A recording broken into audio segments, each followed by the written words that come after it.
జగిత్యాల జిల్లా మెట్పల్లి పట్టణంలోని వెల్లుల రోడ్డు వద్ద ఉన్నటువంటి ఎస్ఆర్ఎస్పీ D32 కాల్వ వెంట సరైన రహదారి లేక రైతులు ఇబ్బంది పడుతున్నారు. ఈ రోడ్డును సీసీ రోడ్డుగా అభివృద్ధి చేసి మల్లెతోట వరకు రవాణా సౌకర్యం కల్పించాలని కోరుతూ పాత బస్టాండ్లో రైతులు ధర్నా నిర్వహించారు. ఈ సమస్యను కలెక్టర్, ఎంఆర్ఓ, మున్సిపల్ కమిషనర్లకు చెప్పినప్పటికీ పట్టించుకోవడం లేదని రైతులు ఆరోపించారు. రహదారి లేక పంటల రవాణా కష్టంగా మారిందని వారు ఆవేదన వ్యక్తం చేస్తున్నారు.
రైతుల్ని ప్రతిసారి తిప్పిస్తున్నారు అంటే మేము పిచ్చోళ్ళలా కనిపిస్తున్నాం. మా రైతులం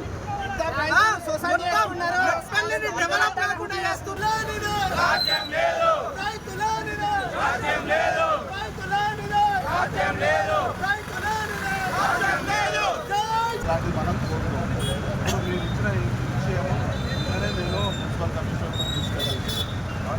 ఏంటంటే రైతులకు రోడ్డు సమస్య. మేము రోడ్ ఎట్లా అడుగుతున్నామంటే పురాతనం నుండి ప్రవహిస్తున్న ఎస్ఆర్ఎస్పీ D32 కాలువ ఉంది కదా, అది ఇప్పుడు ప్రవాహంలో లేదు. దాన్ని సీసీ రోడ్డుగా డ్రైనేజ్గా అభివృద్ధి చేసి రైతులకు ఇవ్వమని రిక్వెస్ట్ చేస్తున్నాం. ఒకవేళ అది కబ్జాకు గురైంది, అది కష్టం అనుకుంటే సర్వే నెంబర్ 1094లో 40 ఫీట్ రోడ్ వేసిండ్రు. దాని నుండి లింక్ రోడ్ ఇచ్చి మాకు రైతులకు రోడ్ ఇవ్వాలని కోరుతున్నాము. ఈ రోడ్డు చౌల మధ్య దాకా వెళ్తుంది, చాలా కుటుంబాలకు ఉపయోగపడుతుంది. 32 కాలువను ఆనుకొని ఉన్నటువంటి రైతులు వెల్లుల మెయిన్ రోడ్ నుంచి మల్లెతోట చివరి వరకు కూడా మరి పురాతనం నుంచి రోడ్డు ఉండేది. ముందున్నటువంటి పట్టాదారులు ఆ రోడ్డు కబ్జాకు గురి చేసిండ్రు.